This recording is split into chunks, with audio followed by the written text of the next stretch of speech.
Hi guys, welcome to this episode. Today I'm going to be talking about what all these stuff is here. So here is your SD card or compact flash. So all you do is you literally push that up, push it out, and then when you want to get your SD card, you got to be very gentle with this. There's a little grey button there. You press that and your compact flash will gently slide out. Make sure you gently slide this out and gently put it back in, because you can damage the internal devices, which will cost you a lot of money to fix. Here you've got various things. So you've got your HDMI lead, you've got your AV output, and you've got your mic. So if you want audio, those are your connectivities. If you're in a studio and you want to connect external lighting, you've got all your connectivity there as well. So very useful. There's this rubber thing that sort of fits in very nicely as well, which is useful as well. That's your hot shoe.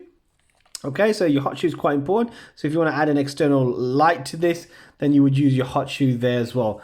This grip comes obviously with a camera, so it's really useful when you're sort of hovering around. You've got your tripod connector over here. It's got this nice grip here, which sits very nicely flush on your tripod. And obviously you've got your lens over here as well. If you want to take your lens out, there's a little dot here. You just literally push it up, push it forward, and your lens will come out. Okay, there's your lens.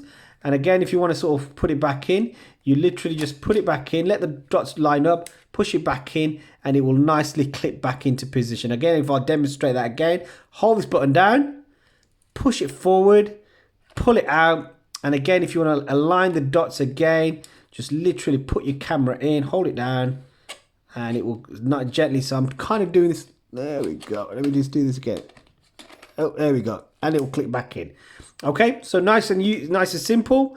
And obviously your on off button is there. Switch it on and off, and you're ready to go. So yeah, it's a little simple about all the various features that are not camera settings, basically to add connectivity or internal storage on your camera. So yeah, thanks for watching guys. Any questions, please do post.